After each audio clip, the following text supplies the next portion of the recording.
¿Alguna vez te ha tocado colocar la misma palabra en varias hojas de un documento de Excel? Pues te enseño a automatizarlo con Python. Aquí vemos que tengo varias hojas donde la idea es colocar el mismo texto en la misma celda. Entonces vamos a ver esto en Python. Aquí primero vamos a importar las librerías necesarias y luego vamos a obtener la ruta de nuestro documento Excel. Ahora recuerden que esto tiene que ser la ruta completa. En teoría esto debería funcionar porque están en la misma ruta, pero la librería PyWin32 pide la ruta absoluta. Así que yo lo voy a hacer de esta manera. Aquí estoy obteniendo la ruta de nuestro .py. Y con esto de acá obtengo la carpeta. Y finalmente lo concateno con el documento. Y así es como tengo la ruta de nuestro Excel. Ahora vamos a abrir nuestro Excel. Aquí pongo Excel visible para ver los cambios con el Excel abierto. Ahora en esta parte es donde vamos a abrir nuestro documento con el Excel. Para eso vamos a colocar Workbook, Excel, Workbooks, Open. Y aquí colocamos la ruta. Hasta este punto ya tenemos el Excel abierto. Podemos ejecutarlo. Vamos a cerrar esto de aquí y le damos ejecutar. Y listo, aquí ya tendríamos nuestro Excel. Ahora tenemos que hacer un barrido por todas las hojas, que en este caso son 4. Para ello tenemos que hacer un barrido con un for, colocando de esta manera workbook.sheets.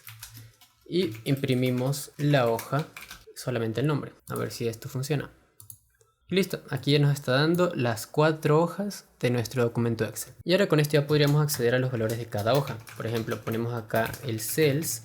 Y aquí tenemos que colocar la ubicación de la celda. Entonces ponemos acá el número 5, fila 5, con la columna 1, 2, 3 y 4. Y aquí tendremos que poner value. Aquí vamos a poner un valor cualquiera. Quitamos el print y ejecutamos.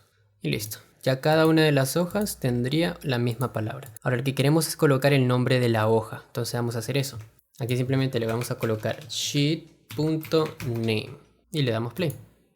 Y listo, entonces ya tendríamos el inventario, presupuesto, ventas y seguimiento.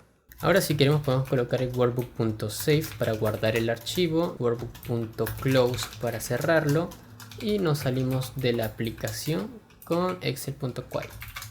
Y listo, entonces podríamos visualizar el archivo para ver si se ha guardado. Y listo, todas las hojas ya tendrían la palabra puesta. Ahora esto podríamos aplicarlo para que se ejecute en varios documentos de Excel. Y para eso te dejo el video de acá.